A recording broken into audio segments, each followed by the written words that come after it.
right? And if you say I'm mental, you're a bigot, right? Now, that's a bit hack, that joke, now, isn't it? Oh, identify as a thing, then, right? It's a bit old-fashioned, right? But I'm going to leave it in to annoy people, right? Because that's the bit that'll offend people. Same as humanity. I talk about AIDS, famine, cancer, the Holocaust, rape, paedophilia. But no, the one thing you mustn't joke about is identity politics. The one thing you should never joke about is the trans issue, right? They just want to be treated equally. I agree. That's why I include them. You know?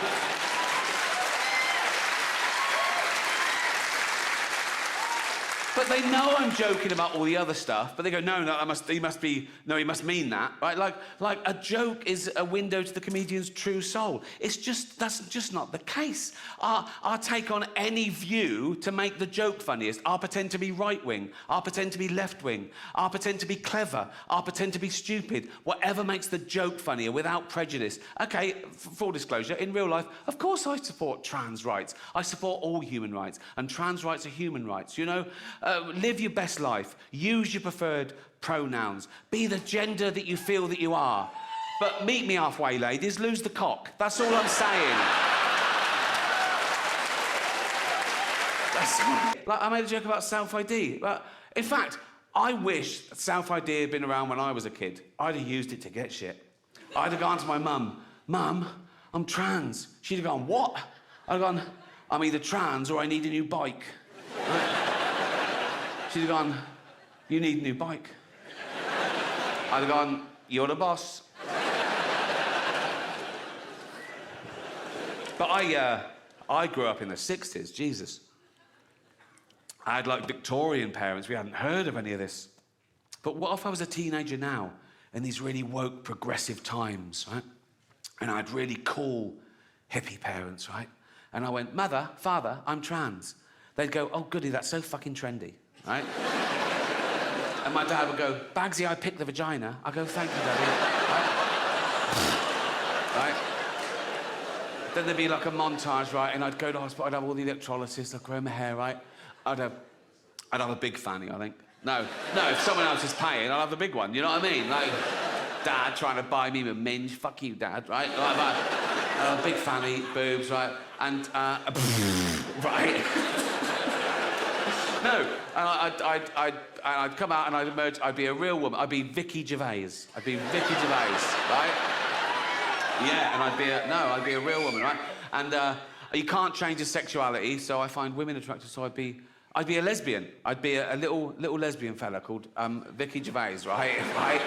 Right? And probably be a butch lesbian, because of all the testosterone up till then, right? Also, I like the fashion. Jeans, black T-shirt, short hair, beard. I'd be a real lesbian called Vicky Gervais, lesbian about town, right? And so I'd go down to Brighton, right? And I'd go into a lesbian bar, right? And I'd go, hi, pool table, winner stays on. I'd be there all fucking night. Right. This joke isn't worth it for the punchline. The punchline is shit, really. So just enjoy the journey, right? Right. So I'd look around and I'd find one of them pretty lesbians, right? This is so childish and misinformed. It hurts, right? I'm going to leave it in, though, right? So, no, I'd find a pretty lesbian. This is pathetic, right? Even for me, I can't do this with a fucking straight face, right? And I'd go over that, I go, hi, you a lesbian? She'd go, yeah. Are you a lesbian? I go, yeah, just a bit, look at that, right? And she'd go, that is a lovely fanny. I go, fucking cost enough. She'd go, what? I go, nothing, right? And then I'd be wooing her, right? I'd be doing all like I'd be sort of like complimenting her on a sort of lesy ways. I'd go, I love you, Doc Martens, right? She'd go, oh, thanks, right? Right? She goes, I go, oh, there's the big earrings, aren't they? Right? So, yeah, right. And then she'd go, do you want to come back to my place and les off? I go, yeah, just a bit, right? So we go back, we get naked, I'd boob her up, I don't know what you do, I'd minge her off. I'd do that one, I'd do that one, definitely do that one, right? I'd Google it, wouldn't I? I'd fucking Google it, right? Right? And then she'd go, oh, do you want to wear a strap-on dildo and give me a good seeing to? I go, yeah, right. So I put a strap-on on, I put the big dildo there on my new fanny like that, and tie it at the back, and that's when I'd kick myself.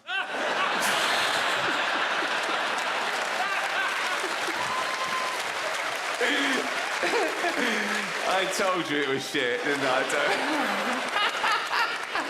Oh, God. Oh, women. Not all women. I mean the old-fashioned ones. You know, the old-fashioned women. Oh, God. You know, the ones with wombs. Oh. Those fucking dinosaurs. Oh. No, I love the new women. I know the new women. They're great, aren't they? You know, the new ones we've been seeing lately. The ones with beards and cocks. They're as good as gold. I love them. No, it's the old-fashioned. And now the old-fashioned, they go like, oh, they want to use our toilets. Why shouldn't they use your toilets? For ladies. They are ladies. Look at their pronouns. What about this person isn't a lady? Well, his penis. Her penis, you fucking bigot.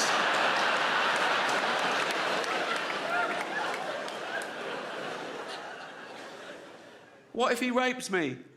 What if she rapes you? You fucking turf whore.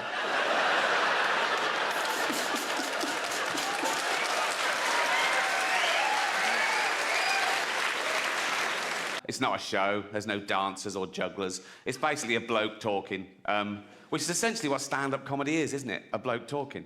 Sexist.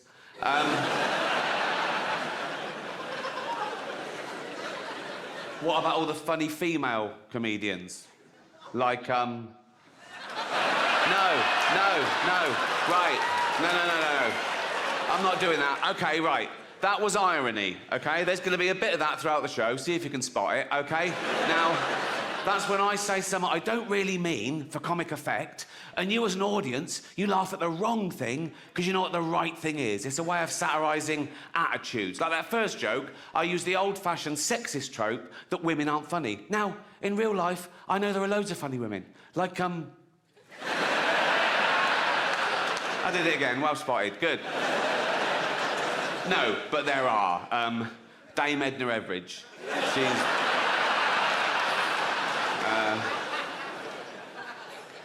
Eddie Izzard. She's brilliant, isn't she? She's not only a great comedienne, she's also a great actress, isn't she? What fat people say, I'm fat, I'm overweight. Do you know why? Because I eat and drink too much. That's what does it. I don't judge fat people, I just know how they got fat. If I see a fat person, I go, well done. You know, you've eaten way more than you'll ever need, same as me, right? If I see a fat couple, I go, yeah, that works, right? But then as they're walking along, right, and you see their little fat toddlers, and you go, ah, that's not fair, right?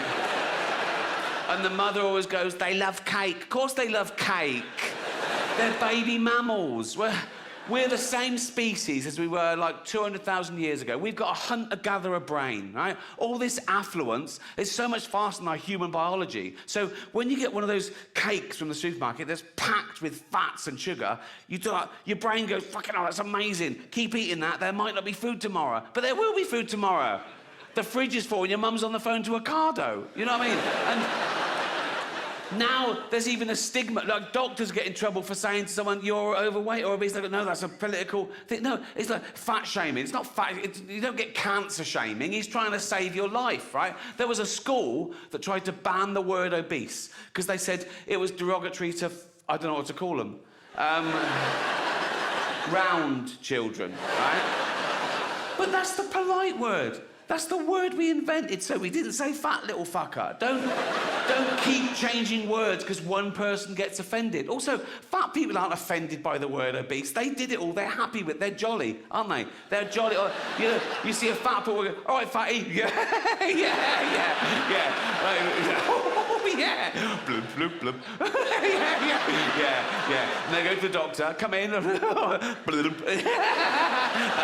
Doctor goes, fuck me. Oh. Am I obese? No, you're morbidly obese. mean? Means you're going to die of it. Oh, does it? All right. What, straight away, or...? No. You've got diabetes, so you're having your legs amputated soon, and then if you carry on, you'll die later of, like, stroke and respiratory, heart failure, so... All right. Is there anything I can do? Oh, yeah, of course there is. You could start working out and eat healthy, you'll be right as rain. Oh, right. But you won't, will you? No. And I feel sorry for them, even though it's their fault. When you see one of those documentaries on telly, like the 600-pound man or something, and he's being winched out of his house to go to hospital, right? If you're dangling from a crane, right?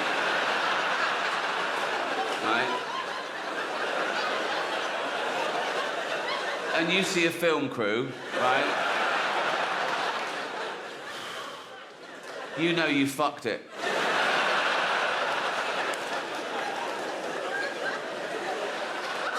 And then, you know, as I say, then they wake up the next day and they've had their legs amputated. It's really sad, and they're crying and I'm crying. They're going, oh, God, why did I let it go this far? I'm so stupid. Then they get philosophical about it and they go, I never really used the legs.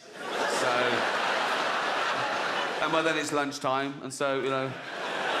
And they go to the nurse, you didn't throw them legs away, did you?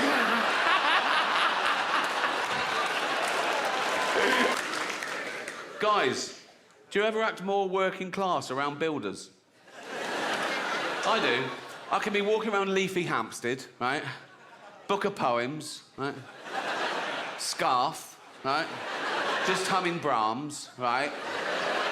And if some scaffolders go, Ricky, I go, all right, you cunts, how you doing, boys? Like that. And I take that, why am I trying to impress them? I've always been fascinated with human behaviour, right? But as I said at the beginning, we're the only species that allows the universe to understand itself. But we see all nature through our eyes. So it all comes back to us. Why are we here? What makes us? Is it our genetics or the environment? The old nature versus nurture argument. The psychologist Piaget was once asked, what's more important for the intellect of a person, nature or nurture? And he famously replied, what's more important for the area of a field, length or width? All right, mate, if you don't know the answer, just fucking... But psychology, psychiatry, neuroscience, it's still in its infancy. And we still know so little about the brain. And 150 years ago, we knew nothing. It was all guesswork, right? And everything was just mental. If you weren't a white, sort of heterosexual, married Christian man, right? If you deviated too far from that, it was mental. They just went mental, like that. Like homosexuality, mental illness, you were put in an asylum for life, or worse, tortured. Women who fell pregnant out of wedlock, mental, asylum for life, right? And now we understand things more, we're more tolerant, I think it's going too far the other way, though, because now nothing's mental. You can't find somewhere that nothing is considered mental. Everything is a syndrome. I actually joined a gym, literally on my road, I discovered. I've got a gym in my house, I got bored with that. But I thought, if I join a gym, if I pay in advance, like pay a year in advance, right, then I'll try and get value for money and that'll make me go. Then I remembered, oh, I'm fucking rich. It doesn't, you know what I mean? I could join a different gym every day for a laugh. Just go along and go, there's £2,000. They go, see you tomorrow. I go, you'll never see me again. And I go about once a month and I sort of do 10 minutes on the machines and I sort of run home like that, right? I don't use the changing rooms there. I've got a thing about changing rooms, public changing rooms. I always have I know. I'll tell you why. I don't know if it's the same in ladies' changing rooms, but men are so proud of their offal, right? If I'm in a public place, I have a shower, right? 1 minute, towel, corner, pants on, right? There's blokes walking around naked before the shower, talking to each other, like that, after the shower. There was one bloke in the shower, way too long, right? It took ages, right? And he got out, no towel, just dripping wet, just went up to the mirror and started doing his hair first. I was in there there was just me and this really fat bloke once in the change room. I was getting changed, and he was there, and he was really big, like 350 pounds, right? And he was naked on one of those precision scales. And he was there for fucking ages, and I was looking at him, he was like that for ages.